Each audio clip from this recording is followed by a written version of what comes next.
Today's episode of That's What I Call Marketing is brought to you by the Indie List. Welcome to That's What I Call Marketing, the podcast where you will hear from the leading lights in the marketing world and listen to their unique insights. We are here in Newmarket Studios today to record a very special episode of That's What I Call Marketing. It's kind of like getting the band back together a bit. After 20 years after the release of one of Ireland's most iconic ads, we're here to talk about the making of the Guinness Christmas ad. Before we get into the introductions, we're just going to take a quick look at that ad in case you're not familiar with it.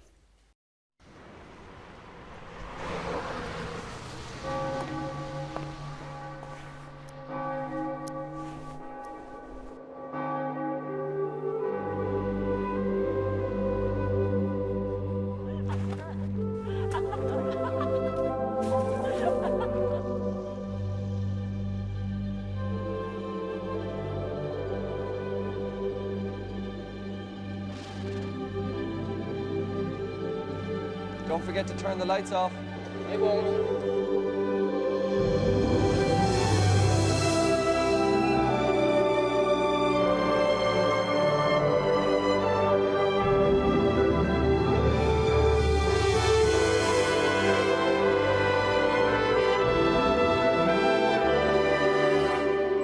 Even at the home of the black stuff, they dream of a white one. Happy Christmas. Gentlemen, thank you for joining me on That's What I Call Marketing. Before we get into talking about the ad, we'll just do some introductions and maybe tell us about your role in the ad. Pat, we'll start with you. Yeah, how you doing? My name is Pat Hamill. I was in the creative team in Irish International on the Guinness Christmas Ad, and I was the art director. Yeah. Mark Nutley. I was Pat's copywriter in Irish International at the time. Privileged to be working on the Guinness business at that time. Brilliant. Damian. Damian Devaney. I was working on the Guinness team and I had responsibility for master brand advertising. And the Guinness ad was the fourth ad we made. And I spent the first three ads learning from him how to make ads. Yeah, so that was my role. Yeah. And him, Tom. Tom Kinsella, and back then I was head of advertising for the Diageo portfolio at that stage, so I spent a lot of time with these boys on various projects and various other teams, yeah. Brilliant. Well, listen, it's really great to talk about such an iconic ad. I mean, it's going into its 20th year of being on air.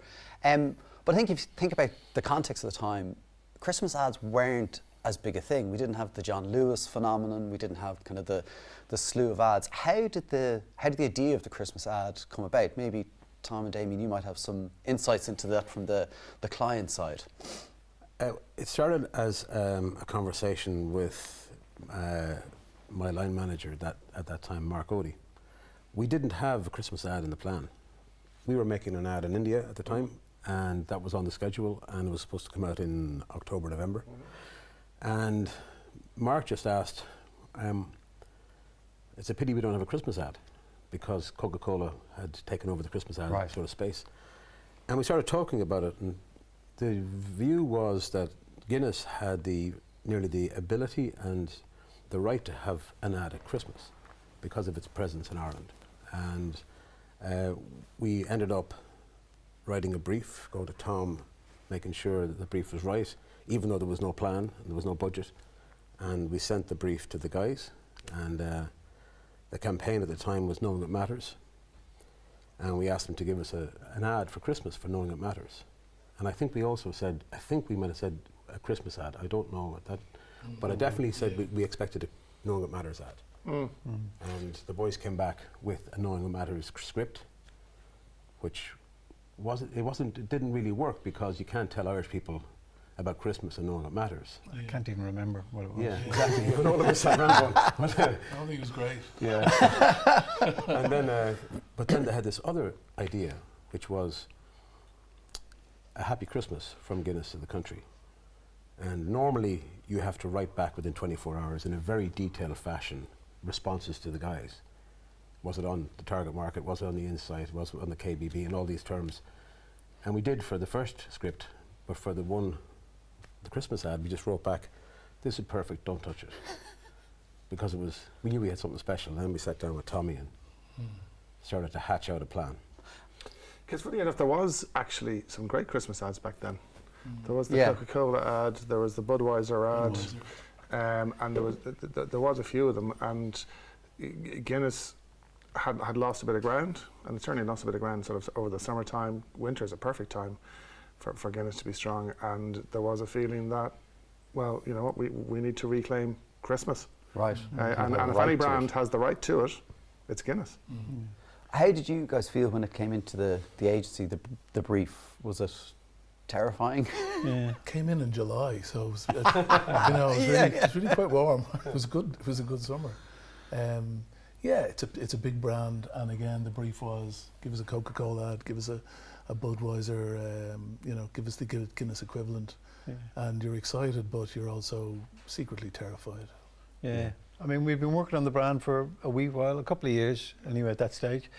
So we were used to, there was always a weight of expectation. Well, any piece of work you did for Guinness, you know, was kind of the audience, the advertising and marketing audience, as well as the consumers were out there kind of waiting for it. So there was a weight of expectation. But obviously with something like this, you kind of went, oh, okay. There was that increased weight of expectation, but also increased creative opportunity. I thought, wow, here we go. This is, you know, and I guess whereas now you have this thing of what are brands going to do this year for Christmas. Yeah. At that stage, there was those couple of ads around that were annual favourites. It was it was on again, you know, the Coca-Cola one and Budweiser. And what we were trying to create was something that would have that sort of longevity. It wasn't like maybe 2 or 3 years. We weren't trying to write this year's number one. We were trying to write something that would have longevity. That was our aim. You and Shane McGowan. Yeah, God rest him. Yeah. Yeah, and just that interesting point that, you know, did you think it was going to be like a 2 to 3 year thing, that this ad might get made, you might get a couple of years out, and we get into the getting it made piece. My memory, and the guys know better, my memory at the time was people were sort of saying 3 years. If we get to someone last that sort of time. 3 years. Yeah, it was to make it worth our while, dude, that we had to sort of say, okay, this is going to be a 3 year piece, and that was one of sort of the negotiation tools that we had internally in order to get it across the line. Yeah.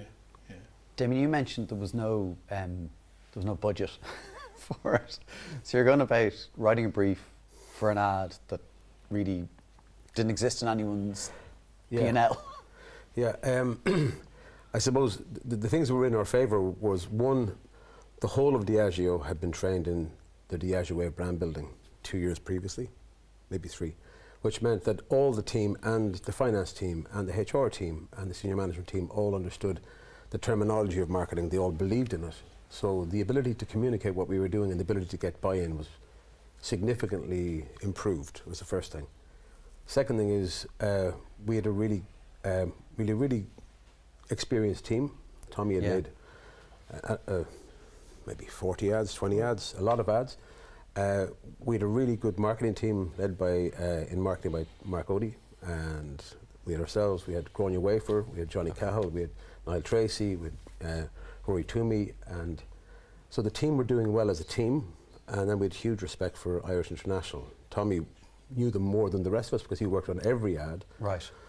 But we had really good respect that we built up with the team and with Mal, and so it was working together, and we had done 3 previous ads that got the top score. But we need to have a top right-hand box, which is detailed, but we built up a bit of credibility, and because the idea was so good, there was maybe belief in the team, belief in the agency, and in a common language that we all were trained in. So that gave the context for us persuading. And in fairness then, Paul Kelly was the marketing director, and he really backed this, which was a big decision. Yeah. And then Charles Coase was the financial director, and he backed it. So right through the line, people backed it. Over time, but you need to give enough, we had to bring information to them, obviously. Yeah. But I think Dweeb was a benefit, having a common language amongst ourselves. Yeah, definitely. Yeah, no, there was no doubt about that. But I think what ultimately got it over the line was the power of the script, in fairness. And anybody who read the script was like, this is just beautiful. Yeah. And we've got to find a way to get this made. And you know, because it goes back to that thing.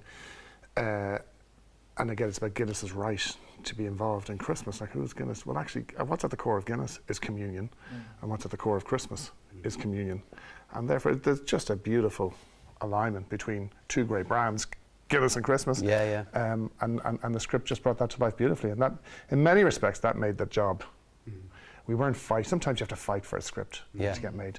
This one was just sail it through.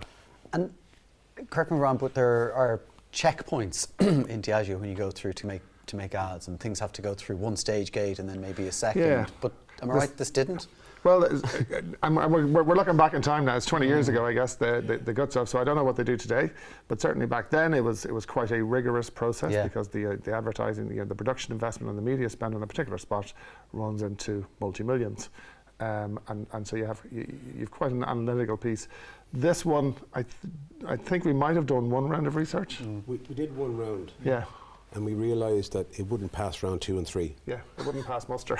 And because round 2 really looked for engagement, and round 3 had an animatic. And Mark and myself went in to meet Paul Kelly, and Paul is very reflective, you know, and logical. And we had a short deck, and we said, we want to move forward without any more research. And there was silence for about half a minute. It's a long time. Paul is looking at the deck. And he wasn't scrolling on his phone or anything. One of those moments, you know, because there's a lot of other things he had probably on the Diageo agenda, and then he went, "Yeah, we support that." Wow. That was a big call. Yeah, because that allowed us then go forward without having to pass gates 2 and 3, and then focus on bringing the idea to life. Yeah. And sometimes you just got to trust the creative process, and it's called a creative process, right? Yeah. Like it is. It's not a science.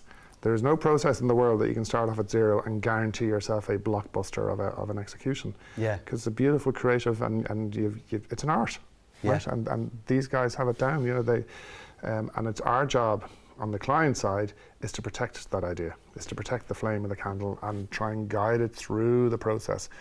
And we knew, you know, and in fairness, everybody in the team, the broader team, knew that whilst this may not get through that really rigorous process, this was just a beautiful piece of advertising. And how did you feel from you're at the creative side of things? Because that's a really interesting point, that the client is there to kind of protect the idea and get it through, but it doesn't always happen. You know as well as anybody, ideas can get diluted, but this had protection. I mean, just on that as well, you know, in terms of getting it made, Christmas was a good deadline. You know, even the might of Diageo wasn't going to move it by a month. And that was a good thing, you know. Everybody was very concentrated on it, you know, and it had to be done, and that maybe helped, you know. But it definitely did help. I think that there was a good relationship and a trust, and we'd worked together before on previous things. If we'd been fresh in the door with this script, I think maybe it would have been a bit more difficult for everybody to fully commit to it, but we were a good functioning team, agency and client at that stage, and all the individuals involved in that, you know. So and there was, you know, I would say a particular trust between Tom and Mal Stevenson, who was our creative director, you know. So that really helped, you know. The stars were all starting to align, which was great. I used to call Mal Gandalf because he'd stride across the set, calmly, you know. And I think he adopted Tommy at one stage. They were just hand in glove, so that they were very, very tight, and that meant that all those little niggles were solved between two guys. Before it even happened, you know. Yeah, but you know, it absolutely is the job of creative director and creative team to try and, you know, defend the integrity, if you want to use a rather grand term for it, of an idea, you know. But we were lucky with the people we were working with, and we were all pretty much on the same page. But you know, if I was given a bit of advice, as I do advice to, you know, young clients and young teams now, you know, really important to work out in your head what is really important in this idea, and what's really integral to it, and what are the executional bits around the edge, and you fight for the stuff that's really important, and you remain open-minded about the rest of the stuff, you know. I mean, one example, if I can use, I was absolutely adamant that there would be no dialogue in it. Yeah. This was the night before Christmas. It was Quiet. 12:minutes. You know, everybody's tucked up in bed. There was only very few people left happening. We wanted to create this sense of stillness, you know. Yeah. And I was like, a line of dialogue will just mess that, you know, break that stillness. And I was eventually persuaded that, you know, let's try something, you know. So I wrote the line, you know, don't forget to turn the lights out, you know, kind of thing. Even when we shot it, I was like, that's grand, yeah, it'll never make the edit. Never make the edit, you know. Yeah. And then when I saw the edit, it was like, yeah, that kind of works, yeah.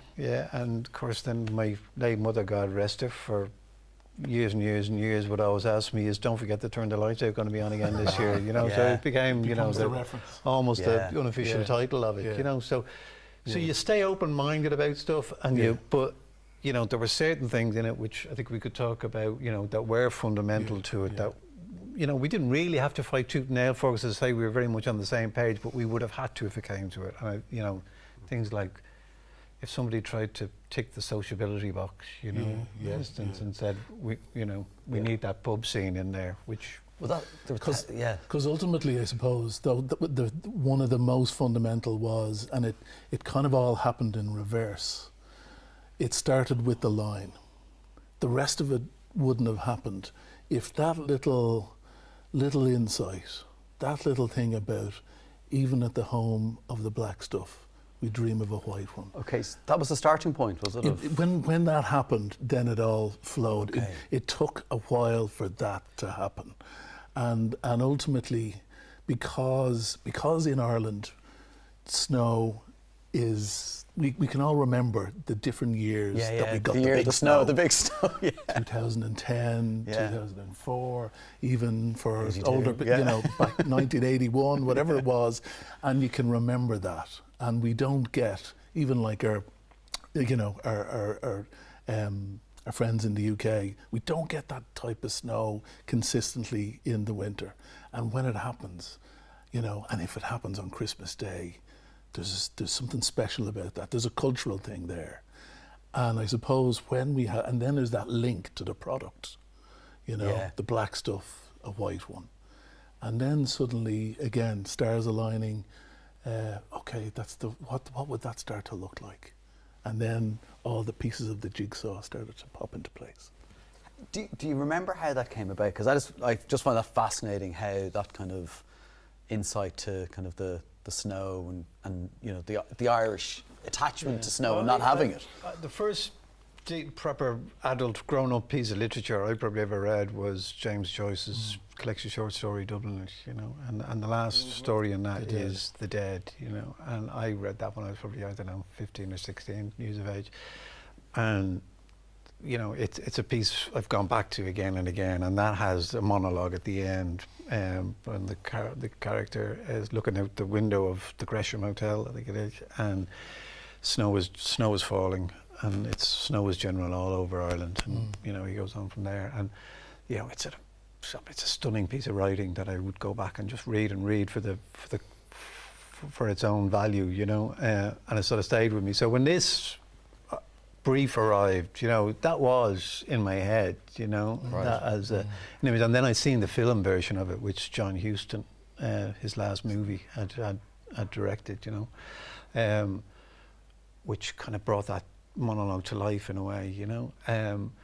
But you know, there's not like there's any in the commercial, but that was there and sort of set a thought process going, you know, and obviously then as Pat was saying, you know, you made that integral to the Pint and gave us the opportunity to do that really iconic Guinness thing of the black with the white head, you know. And one of the things. And then I suppose in The Dead, when you saw the movie, there was, when he looked out, it is dark, but with snow on the ground, when it lightens up and you see the detail of the landscape. And there was one or two little stills, nearly photographic actually, which kind of got us thinking, you know, maybe a less frenetic, a less cutty approach, a less you know, less dynamic kind of, maybe something that's just a little bit, as Mark said earlier, a little bit still, like it's all, you know, it's all calming down. it's midnight. It's we're getting into Christmas Day, and that's where the guy looks at the watch and it all just kicks off, and a photographic kind of I suppose piece that goes all over Ireland. Yeah. And it was important. The all over Ireland was really important. Little, maybe not the usual suspect kind of little visuals that sort of symbolised what Christmas meant to different people in different parts of Ireland. Yeah. A key thing, which is exactly building on what the guy said, a key thing was when we said Happy Christmas to the country, you no longer were writing an ad for the target market that all the other ads for Guinness at that time did, which was 27-year-old males, I think was the target market. So that meant that you're making a piece of work for the country. So it became more of a cultural lens than a target market lens. And as Mark was alluding to, it was important that Tommy and myself and the internal team said that we can't move and sort of find ourselves having the pub open. We can't find ourselves having socialisation. We can't find ourselves having cans at home. So it moved from a consumption potential opportunity to a cultural reflection. Then we all know, what is Ireland? A minute past 12 on Christmas Eve. It should be, everybody should be home. Yeah. It's that piece of magic. And we would have had those discussions and ensured that the idea was kept, that the magic was kept. And I think one of the reasons it's endured, as well as the beautiful black and white and everything. So let me get this straight, Damian, Mr. Marketing Manager. You want to make a 60-second ad for Guinness that doesn't have any consumption in it, no products, and the pub's closed. Yeah. Genius. So how do we show the product? Yeah. So you see the gatepost, Yeah. and then you see the little bit of snow above the black gatepost. You see the horse and a little bit of snow above the where the horse is, and then you see the likes of the fox. And there was a number of scenarios that we actually had that didn't make it into the cut. We did at one stage Dublin Airport, where you had the visual of snow literally being pushed off the runway, so you had the black of the runway. So there was all these little little piece of iconography that represented the pint. And let's do it in a subtle way. So maybe on the first viewing you don't get them all. Maybe on the second or the third or further down, you go, oh yeah, okay, I see what they're doing there, And yet you end up, in effect, that it is probably 60 seconds of all product shot. Yeah. Yes. That's what you think it's all. It's well, it's not black and white. It's effectively black and white, and it's just subliminally, it's all product. Exactly. But how hard was that conversation about we're not going to have a pint of Guinness? I found it very easy because I didn't get involved. Let's say there were two intense conversations. But everybody eventually went, everybody to the line backed it. But there was natural conversations because it was a big spend. And, people naturally tease out, can it start in the bar or can it end at home? And for me, the essence is the minute past 12. Yeah. That piece of magic had to be kept alive at all points during and one of the things is that I think, a good ad is hundreds of decisions the right way on top of a brilliant idea. Because each time there's a decision, they're all making it better or worse. Sure. Yeah. So I think holding true to at least that minute past 12 piece of magic and everything through that lens was important. And like on other ads you think about the target market, and this ad I had my mum in mind all the time. Okay. If she thought a fox was the right thing, that's because this is not just urban, and it's not just a target market, and it's not just a group. This is a letter or a postcard to the country. Yeah, we called it Christmas card because literally that's what Okay. it was. And you talked about the expectation of when the brief arrived.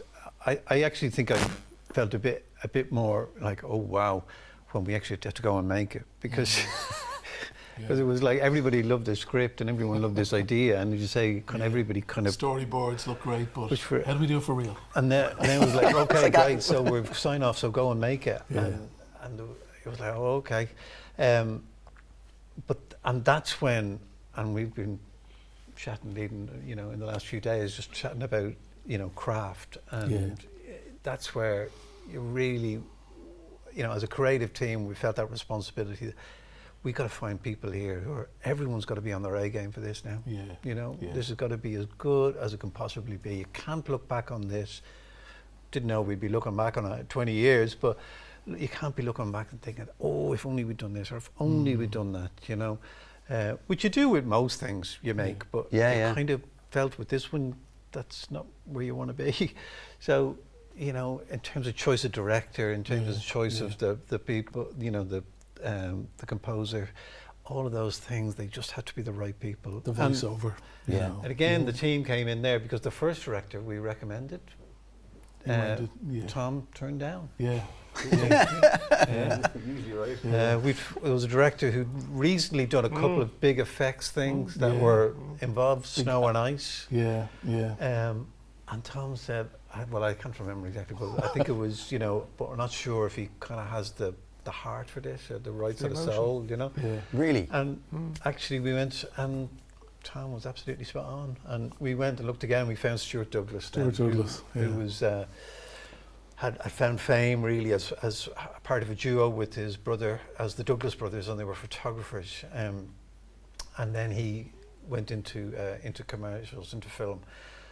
And Stuart, from the minute we started talking to Stuart, he just had the right feel for this. The connection. Yeah. The relationship that you all had, he fitted into. Yeah, he just got what we were trying to do. Yeah. And he put together on his end, you know, his A team, I suppose, the director of photography. He had a crew that he worked with on a lot of big jobs, and it just gave you so much confidence. So from the beginning to the end, just everybody was looking at the craft, making sure that, you know, what was on the page, what was in the storyboard, actually just got better and better and better. Sometimes I think that the hero, though, of this, as well as an amazing idea, is the music. The music was such an important decision. I mean, you guys, I think it was Mal and you guys decided we need a unique score. Up to that point, Guinness Ads didn't have unique scores. They took brilliant older songs and gave them a shot in the arm. And the decision to go for unique score, I think, is one of the main reasons why that ad is liked so much. Yeah, I mean, there certainly was the trend through the 90s and even into the early 2000s. You know, it was the track, it was the song, you know, and that just didn't feel right for this at all. You know, we wanted something much more bespoke. And again, you know, found a couple of references that and played them to people and they were, oh, I don't know, Mark, you know. And then I found a piece which previously had actually been used on a beer commercial, on a directed by Jonathan Glazer for Caffrey's, and it was and it just had we're never going to use that piece, but there was a piece thing about it. It was from Miller's Crossing, Carter Burwell's track at the end of Miller's Crossing, the Coen Brothers movie, and it just had something about it that I really liked, which it was kind of orchestral, but it, even when it sort of reached a kind of a climax as a piece, it was kind of restrained. It never went over the top as a piece. And I thought that's kind of what we need, because we need something big here. Yeah. But we need something, again, respecting that kind of minute past midnight, the night, you know, night before Christmas, sort of that when it got big, it still had a kind of restraint about it, you know. And again, in fairness, it was Stuart Douglas who said, you know, I know this guy, Kevin Sargent, a composer, and I think he'd be interesting for this. And again, spoke to Kevin and sent him that Miller's Crossing piece, and he just went, yeah, I get what you're trying to do here. And he composed it, and what a great job he did on it. Really you know? good. When we, at one stage, we had the pictures done, and you know, it was shot over 6 nights. Around the end of October, around Halloween time, and we were all quite exhausted because you were getting up literally to do shift work and work through the night, and the pictures were done, but actually the orchestra then came in, and we were there when the orchestra started to play, and literally there was goosebumps. I remember kind of just thinking, oh, you know, this has taken on just another level. You know, we were in the studio, and a client arrived. Yes. We had we put down the strings and we put down the brass, Yes. and there was a TV screen over the mixing desk in the studio, which had a rough edit on it, and we had a rough mix set up, and you sat on the couch, and we played it, and I looked over, and you were welling up. I know, yeah. I looked at Mal. I thought this is because it was in this. I remember was it down an alleyway in Fulham or someplace? Yeah. Yes, It was a small little place, nondescript in a way. That's right. Yeah. And then this piece of music came out, and I looked at Mal, and because up to that point you just were under a lot of pressure to deliver. Yeah. Everybody was like, "Where's the pint?" I was walking around at 4 a.m. Christmas was getting close. But once you heard that music, you realised that it was something, as you said, something else had arrived. And when I looked at Damian, I thought that was the first time I thought, maybe we have something here.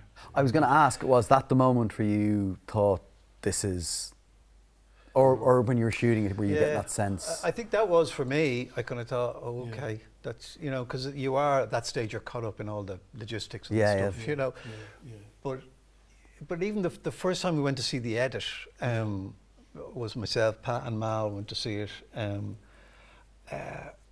We went into this edit suite, and Stuart Douglas, the director, was there with the editor, and we all sat down, and we're quite anxious to see it, and first thing Stuart said is, "You're going to be disappointed." Oh, and so you could that's feel, you could feel the air being sucked out of the room, and he said, "But don't worry, we know how to fix it." Yeah. All right, and then he just showed us it. And there was a slight sense of something's missing. And he said, yeah, there is something missing. And basically, we had only shot falling snow in the opening scene where Customs House Key, where the guy walks and looks at the watch. Yeah. And we sort of said, everywhere else, because it was just going to be logistically too difficult, everywhere else there will just be snow down. We won't have falling snow. Right? And we thought, sure, that'll be fine. That'll work. Yeah. It didn't. And you looked at it, and the fall, just that, those few flakes falling through frame were the magic dust, the visual kind of magic dust, and you needed it throughout. And when we saw the first edit, it wasn't there. But Stuart said, don't worry, we're going to put it in everywhere because that's what it needs, There was a genius on the post end of things, Tom Sparks, and you can do it probably now on Instagram with a filter, but back in the day, you needed a genius. You needed somebody to work all that out, and we had, because ultimately the snow against the dark sky is like a plate, is what they call it. We were able to apply all the snow that we shot on the first scene across all the other scenes, so that it literally felt it was done all, from the get-go. And it feels like the whole way throughout, like you were saying, there was no corners cut, but still, big bet, that this was going to work. And one of the things that, again, I go back to the joking aside, the no pint in the ad, but the use of the distinctive assets or creating them. We probably weren't using that language back then, Tom. No, it was.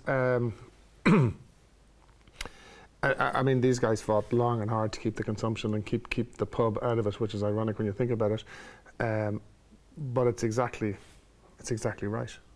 And if it was going to be it was a Christmas card, not a beer mat, right? And that's the fundamental difference. And if you look at other great Christmas ads, and whilst there is, John Lewis created a Christmas ad every year in, year out, and everyone, I bet your bottom dollar, they wish they had a Christmas ad that ran every year for 20 years, right? And the Budweiser ad before it, and you could run the Budweiser ad today, no problem. Yeah. And those ads don't have product in them because they come at it from a different point of view, which is basically the brand giving something back. And a knowing brand, an intelligent brand, celebrating with customers. You know what, we're just taking a moment out. It's the time of year, let's just take a breather. And actually, in doing that, you earn so much kudos from not trying to flog the pints all the time. But also fundamentally, creatively, we would believe, so, when other brands are zigging, we need to zag. people are consuming a lot of messages out there on a daily basis. If you want to stop people in their tracks, show them something different. Yeah. So that's why the music was slightly different. That's why we chose a voiceover that maybe wasn't the usual suspect. That's why instead of going, hell for leather with a very quick edit, it was confident and it was a little slower and you had time just to take everything in. We needed to zag. Yeah, the pace of the ad, I think even now it's the right pace. But Damian, just on the voiceover, you mentioned to me that the Happy Christmas at the end came about in an interesting way. At that time, there was a little movement. Remember Happy Holidays, and it was creeping in some places. Well, and people are bringing Budweiser. Yeah. And we had finished in Cork that shoot in Patrick Street. Look at the Shandon Bells. That was a night shoot, and we come to Galway for the Curragh shoot, and I was Banjax, and I was lying on the bed in the juries, and I was on the phone to Grania from II, and she was reading out 2 or 3 tweaks to Mark's copy, or 2 or 3 tweaks, and or to Pat's copy, and at the end of it she said, "Happy Christmas," and she was in the team, and I remember I met you guys the next day, and I went, "We have to have Grania." Yeah. Because it was just perfect. Yeah. And I don't think we had a female voice in Guinness before then. Possibly not. And it just felt right for the Christmas ad. It also felt right. The way she said it, Happy Christmas, was so, like a little cherry on top, And that was serendipitous. It was, yeah. And there was there was a lot of serendipitous stuff. And, you could say luck, but you give yourself the chance to be lucky, by being kind of relentless and keep pushing this, because we, everyone felt we had something special when it was on the page, but you have to keep pushing to try and make it special, actually, I know, Pat, you were saying about it starting with that line, even at the home of the black stuff, but we had a version of that line, but it wasn't that line. Okay. And again, yourself kept at me. I don't know if it's quite right. Yeah. And we weren't in juries in Galway. Yeah. We were in some B&B. The late great Margot Tracy had put us in. But I remember sitting at this tiny little desk in my small room. My room in wasn't much bigger, I can tell you. And on a pad I wrote it. So it was on the shoot, actually, even at the home of the black stuff, The Dream of a White One. Yeah. And I can't remember what the earlier version of the line was, but and I think that day on the shoot I sidled up to you and said, "I think this is it." Yeah. Remember that. So it is a creative process, and you be open to. You can make it better. You can make it better. You can make it better. Yeah. That's the all thing. the you way have up to, till as as it used to be, and then there's a tape going to the station as it is now. A file being sent off. Or whatever, you can, and Pat mentioned the voiceover there. We wanted to try and find somebody who wasn't on any other ad, who just a different voice, a special voice. You managed that. You managed that. And again, through Margot actually knew John. And we had a couple of people in the mix, and Margot, just a little bit of collaboration, and Margot said, actually, do you know what? Because he's not a voiceover artist, he might just bring something slightly different to it, but he was doing, I think, the night train at the time on he was doing whatever RTE radio program he was doing, and he was doing the arts show on TV. That's right. John Kelly is his, and I don't think he'd ever done a commercial voiceover, and I don't know if he's ever done one since. No. And he did have to, I think, ask RTE for kind of permission to do it, or whatever, because of his situation with RTE. But Margot, bless her, swung it. She sorted it. Yeah. Rang him up. John? Back then we didn't have Orlando Wood. I thought that guy was brilliant. Is it called Lemon? Is the book brilliant book, and he talks about fame, and he talks about left brain and right brain. And I read that about 7 or 8 years ago, and it felt, reading that book, that this was very much a right brain piece of work. You weren't telling people everything. No. You were leaving lots of pieces for people to shorthand, for people to fill in the gaps. Like the fox means an awful lot more than just a fox, and references to nature, and it just felt like a piece of beauty rather than telling everybody exactly a left brain storyline. Yeah, being too rational. We used that language at the time, but I think that's probably contributed to its longevity. Yeah, because like approaching it as a fame strategy was not a... No, it wasn't. Nobody talked about fame. No. We just talked about keeping it alive, didn't we? Yeah, and it comes back to, I mean, that anecdote about how the line changed on the shoot. The point is, it's not formulaic. Yeah. Right. There isn't an algorithm that's going to churn you out a Christmas ad. It is a beautiful, creative process, and you end up with a beautiful piece of art, right? That you can draw a link all the way back to the dead, what have you. It's commercial art, but it's art, less. Yeah. Even visually, we were always keeping your eyes peeled for something, in an iconic way that would really work with the black and white. We actually carried around in the back of a van a Christmas tree because we thought, let's get a Christmas tree in here somewhere. And everywhere we kind of placed it and put it, just didn't feel quite right, if you know what I mean. It maybe was a bit of a usual suspect. But there were other things that just emerged that Stuart, along with ourselves, working together to kind of go, hang on a sec, this could be something interesting. And we literally kind of stop the van and kind of go, right, okay, hang on a sec, let's put some snow on that bicycle, and put it on the, just put a little bit on the saddle and see what it looks like. And if we light it a particular way, hang on a sec, that starts to look like, the Pint, dimensions are starting to creep in. This could be interesting, or a post box or something, which again, we shot an awful lot of stuff that didn't actually make it into the ad. It just, the balance was slightly wrong, or just that image didn't quite work. But you're constantly crafting it. You're constantly going, if we put that in, is it better? Even at the edit stage, it's like, what if we take the fox and put him further up, and how does it all work? And it changed things, Small little things can make the massive difference, but you have to have that curiosity, I think, don't you, Tom, to constantly be looking for it. Yeah. And you've got to give these guys the space, right? So our job very often is just to stay out of the way, right? And that's, as a client, very often that's the best thing you can do.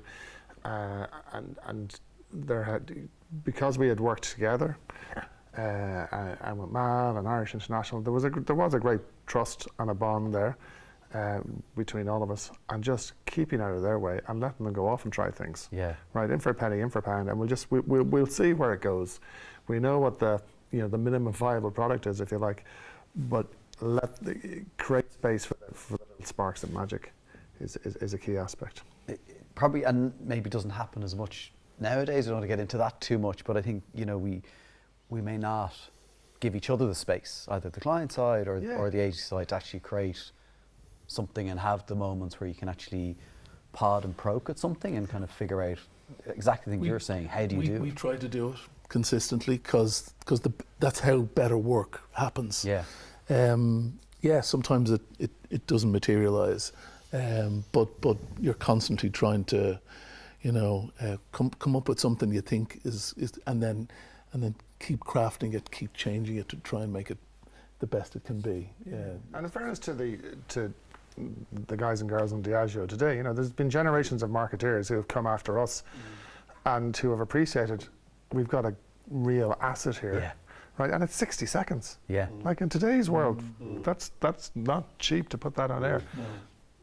Because the number one thing that you do as a brand manager is, repackage, relaunch, resign.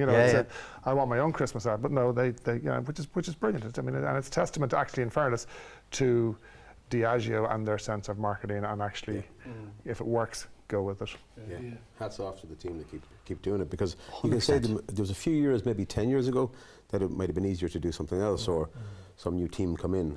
So every year to bank it, and you can see more work around town to always have something new today with the footprints. Extending it even better, or making it even more current. So they've actually done I mean, one of the things I find most lovely about it, I usually describe it as the gift that keeps giving, and all I have to do is go and actually go on YouTube and look at it, and you just go down to the comments, and any kind of platform like that is normally a pretty cynical place.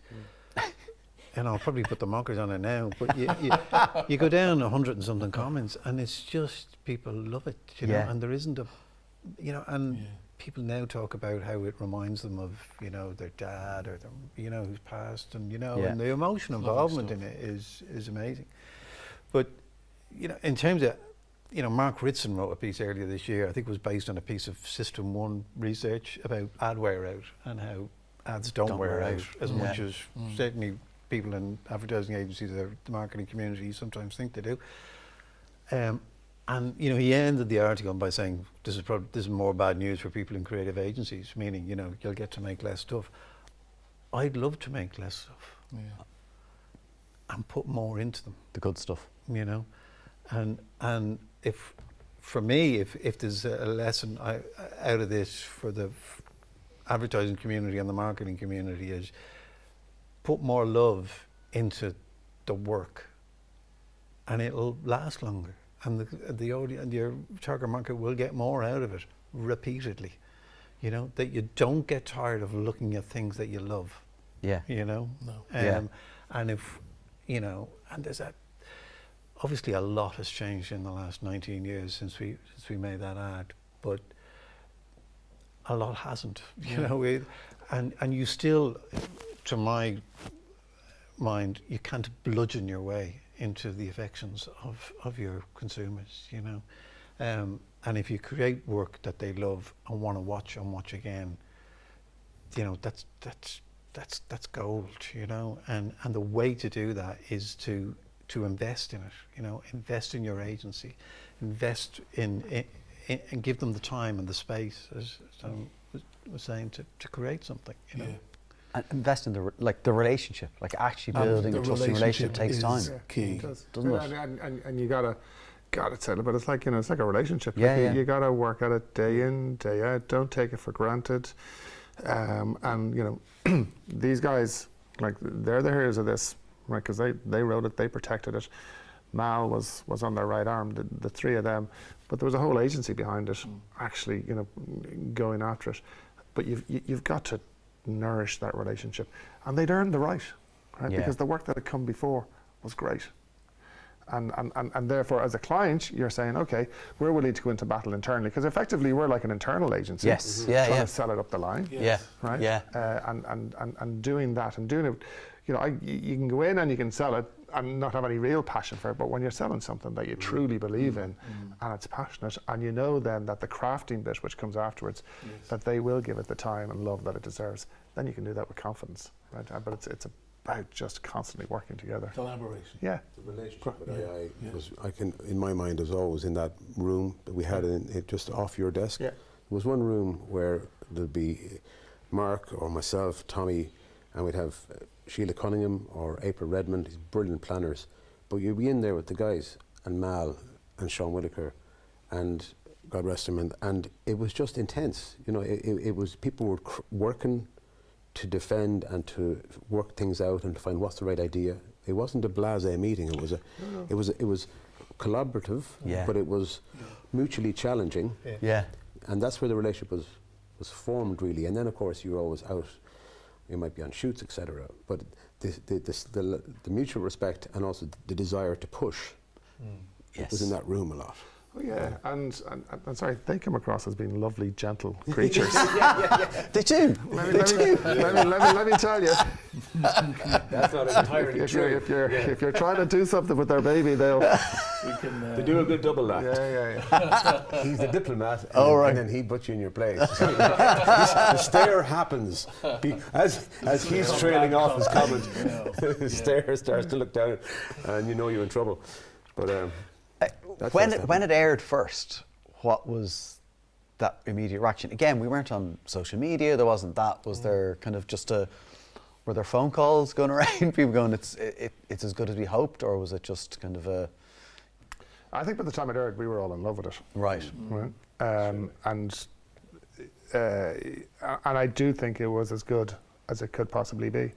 And I personally, there's not a piece of that ad that I would change or say I wish we did this or did that. And so by the time it went out, you were just hoping that it would get some sort of warm reaction. And it's kind of been a slow builder over the years. I don't think it was an instant classic, if you like. And it's just it's like the return of a warm, comfortable blanket year in, year out. You know, for me, I don't even need to be watching the TV, but when you hear it in the background from the first note, and it's like, it's Christmas. It's back. That's what people say. The first year, it snowed on Christmas Day. I remember. Did it? Mal sent us a text on Christmas morning. Thank you, Guinness. And you're expecting, did the snow business guys kind of, did the shoot, are they outside your house? No, they're kind of away. Are they doing it on purpose? That's right. Outside the CEO's house. Yeah. The snow machine. Going somewhere up to my brother's house, I think, on Christmas Day, and a few flakes fell, which was all it was, you know, really. Yeah. But a text went, and it was Mal saying, "Holy moly!" But what are the chances? yeah, but yeah, my memory of it is it was kind of well received when it came out, but I think it is had that thing of it's just grown in stature and people's affection as the years have kind of rolled on, you know. What's interesting is people maybe that have gone away, that have emigrated to different countries, and maybe, you know, for work and to raise a family, and maybe they come back, you know, for the Christmas period, and they grew up seeing it, and then they look forward to seeing it again when they arrive back. That sort of has, you know, really helped with the love for it, I suppose. It has a quality as an ad that, and maybe this comes slightly from, you know, take slight inspiration from the dead and stuff, but it has a melancholy to it. Yeah. As Christmas does. There is a melancholy to Christmas time. You know, it's a time of reflection, it's a time of looking back, it's a time of, you know, you miss those people who aren't around anymore. You know, it has that, and the ad has that. And I think that is something, because it has that, it is grown in affection every year. You know, that melancholy sense of it is you know, it fits with Christmas so well because of that, and I think that's part of the reason, because, you know, of why it has kind of grown on people and in people's affection over the years. And, you know, and that's not something you ever looked to. That was not something in the brief, or not something necessarily in the script, you know, or something we necessarily thought about, you know. But it was in there somewhere, you know. Even down to the guy, you know, wearing the trilby again, a little bit timeless, a little bit. Like, when is this? What's going on? He looks at his watch. There's a classic nature to the watch. He doesn't start jumping up and down or anything like that. It's all very relaxed. and then he has the dog with him, that was Mal Stevenson's dog, Georgia Stevenson's dog, Bilko. Yeah. And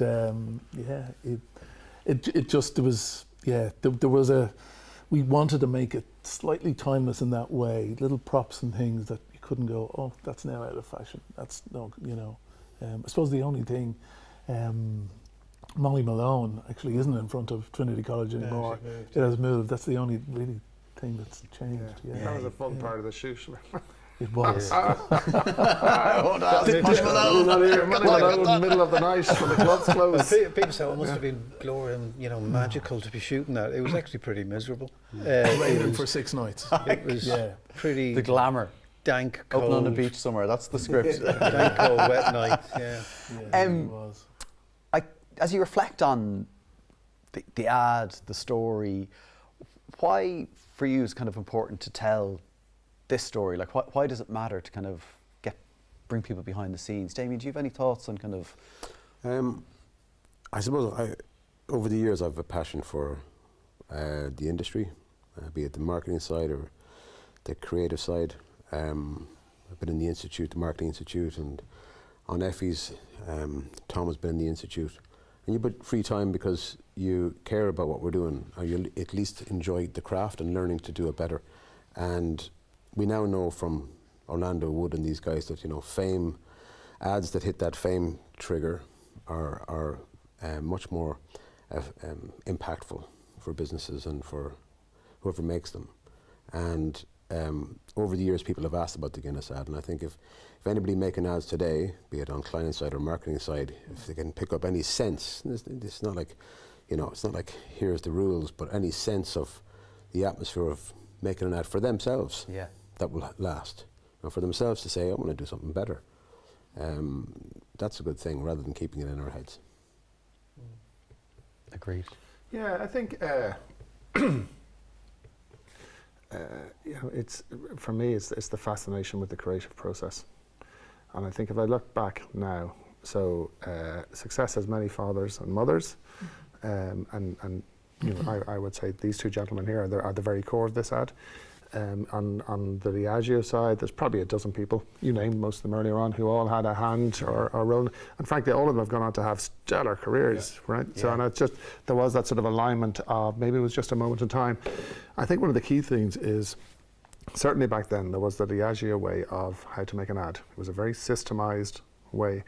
Now, what that did, it didn't give you a greater chance of getting a really fabulous ad, but it greatly reduced your chances of making a dog. Right. Right? However, the important part is, if you weren't really expert and had mastered that system, which all that team had, in fairness to them, then you're allowed to throw the system out, because you understood the fundamentals. You really got the fundamentals, and you understood that piece about creative judgment and the really valuable bit about the relationship with the agency. And the Guinness team at the time, and I mean the wider team there, and the agency, they were working hand in glove. Because remember, this is one ad we're talking about. Yeah. They were producing a volume of advertising at that time. I mean, there was so much going through, and you guys must have been worn out. But there was just ad after ad. It was relentless, right?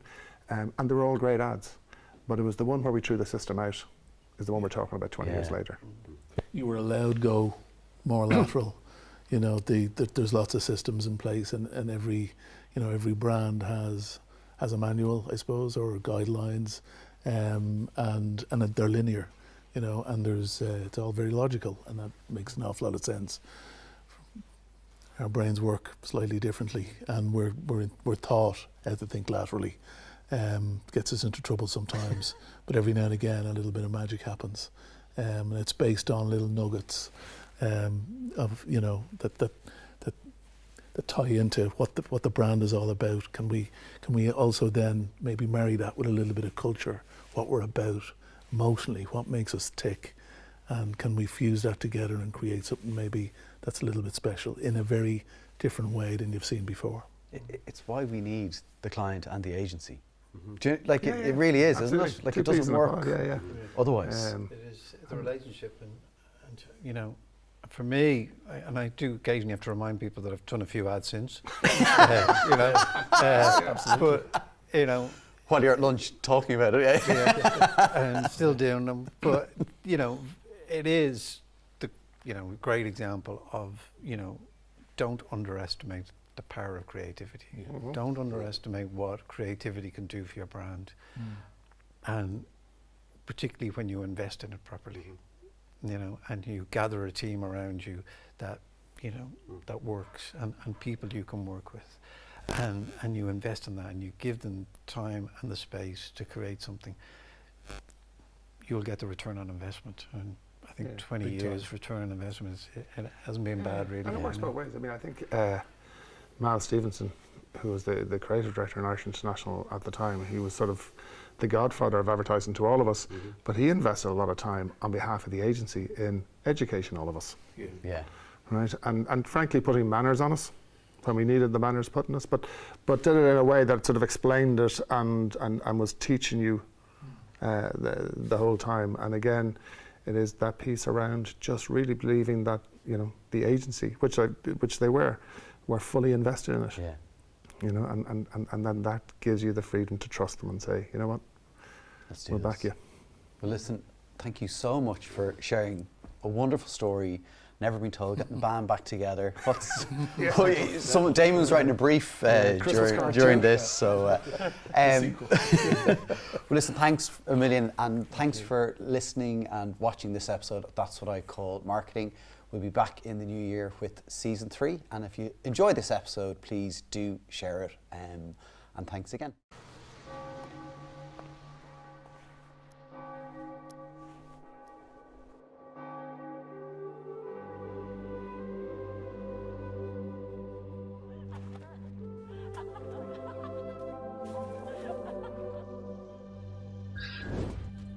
Thanks again to the Indie List for their support of this show. If you need experienced, excellent marketing talent, go to theindielist.ie. Don't go anywhere else. theindielist.ie.